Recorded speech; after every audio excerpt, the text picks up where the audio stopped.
Technical पाठशाला में आप सभी का स्वागत है। जैसा कि आप सभी को पता है कि इस समय दीक्षा ऐप पर निष्ठा FLN 30 का प्रशिक्षण गतिमान है। माह नवंबर में आपको कोर्स 3 और कोर्स 4 के प्रशिक्षण पूरा करने हैं। आप सभी को भली भांति अवगत होगा कि प्रशिक्षण के अंत में मूल्यांकन के लिए जो 20 प्रश्न पूछे जाते हैं, उसमें कम से कम हमारा 14 प्रश्नों का जवाब सही होना चाहिए, तभी हमें सर्टिफिकेट प्राप्त होगा और हमारा प्रशिक्षण पूरा माना जाएगा।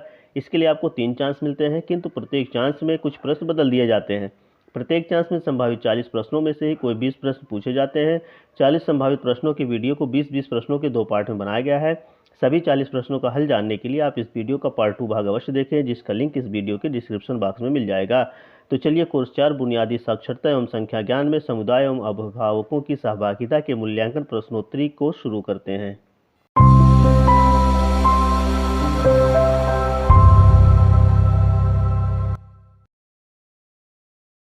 पहला प्रश्न है, अभिभावकों को किस स्तर के सीखने के प्रतिफलों के प्रति जागरूक होना चाहिए? इसका सही जवाब है विभिन्न कक्षाओं के स्तर पर। अब अगले प्रश्न पर चलते हैं। FLN संबंधी शिक्षा में सहयोग करने के लिए परिवारों का क्या जानना अति महत्वपूर्ण है? इसका सही जवाब है प्रत्येक स्तर पर सीखने के प्रतिफल। अब अगले प्रश्न पर चलते हैं।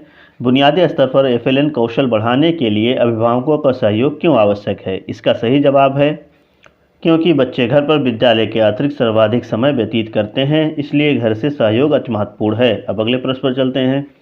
बुनियादी स्तर पर बच्चों को आयु और विकास अनुरूप उपयुक्त खेल खिलौने देने से उन्हें कौन से नए कौशल का अभ्यास करने का अवसर मिलता है? इसका सही जवाब है सृजनात्मक, सोचपूर्ण एवं हलन चलन गतिविधियाँ तथा पारस्परिक चर्चा।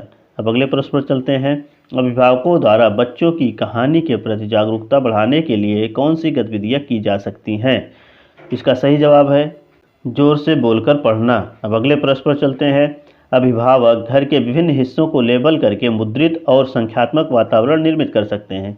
ये घर के कौन से हिस्से हो सकते हैं? इसका सही जवाब है कमरे, रसोई, स्कूल बैग, टॉयलेट, शौचालय, दरवाजे। अब अगले प्रश्न पर चलते हैं। जब विद्यालयों में मित्रवत व्यवहार के साथ परिवार का सदस्यों का स्वागत होता है, तो इनमें से कौन सा काम करना आसान होता है? इसका सही जवाब है सफल साझेदारी बनाना। अब अगले प्रश्न पर चलते हैं। अभिभावकों को नियमित अपडेट भेजने के लिए निम्न में से कौन सा विकल्प बेहतर है? इसका सही जवाब है डायरी पर नोट लिखकर देना। अब अगले प्रश्न पर चलते हैं। सामुदायिक सहभागिता विद्यालय और बच्चों के लिए क्यों उपयोगी है? इसका सही जवाब है समुदाय के पास भौतिक, वित्तीय और मानवीय बहुत से संसाधन होते हैं जो विद्यालय और बच्चों के लिए लाभदायक हो सकते हैं। अब अगले प्रश्न पर चलते हैं। बुनियादी स्तर पर अभिभावकों की सहभागिता अत्यंत महत्वपूर्ण है। इस स्तर पर किस आयु वर्ग के बच्चे सम्मिलित हैं? इसका सही जवाब है 3 से 8 वर्ष। अब अगले प्रश्न पर चलते हैं। पालक शिक्षक संघ की बैठक में जब शिक्षिका बच्चे द्वारा किताब उल्टी पकड़ने की बात करती है, तो वह बच्चे की किस समझ के बारे में बात कर रही हैं? इसका सही जवाब है बुनियादी साक्षरता और किताब पकड़ने के तरीके के बारे में। अब अगले प्रश्न पर चलते हैं। अभिभावक स्थानीय स्तर पर उपलब्ध ऐसे खिलौने और खेल सामग्री जो बच्चों के लिए हानिकारक नहीं है, उनकी पहचान कर सकते हैं तथा उनका उपयोग कर सकते हैं। इसका सही जवाब है स्वयं खोजपूर्ण तरीके से सीखने के लिए। अब अगले प्रश्न पर चलते हैं। अभिभावक व्यक्तिगत या सामूहिक रूप से प्रासंगिक उपयुक्त गतिविधियों को स्थापित करा सकते हैं। उचित प्रसंग क्या हो सकता है? इसका सही जवाब है बच्चों का परिवेश, वातावरण तथा अनुभव। अब अगले प्रश्न पर चलते हैं।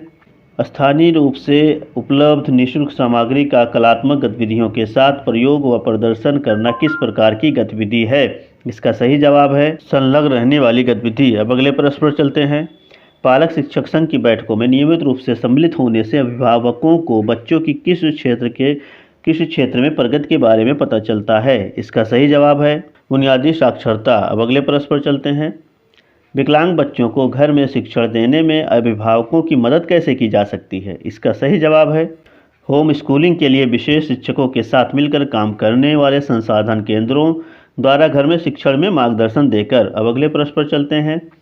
बच्चों की शिक्षा के लिए अभिभावकों की अपेक्षाओं तथा उनके वास्तविक सहयोग के बीच खाई होने का मुख्य कारण क्या है? इसका सही जवाब है अभिभावकों और शिक्षकों के बीच सार्थक सहभागिता का पर्याप्त उन्मुखीकरण नहीं है। अब अगले प्रश्न पर चलते हैं।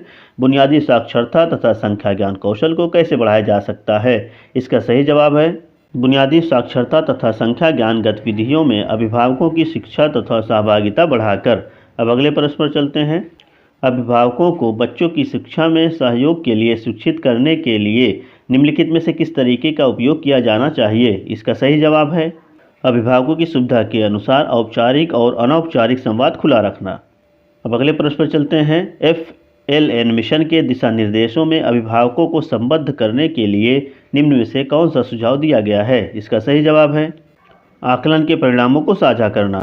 इस तरह से आप देख सकते हैं हमने 20 में से 20 प्रश्नों का आंसर दे दिया है। अब इसको सबमिट करके अपना स्कोर चेक करेंगे। आप देख सकते हैं आपको 20 में से 20 नंबर मिल चुका है। वीडियो को अंत तक देखने के लिए आप सभी का बहुत बहुत धन्यवाद। अगर वीडियो पसंद आया हो तो लाइक और शेयर ज़रूर करें और हमारे चैनल को सब्सक्राइब करना ना भूलें। जल्दी हम हाजिर होंगे एक नए वीडियो के साथ। तब तक के लिए धन्यवाद।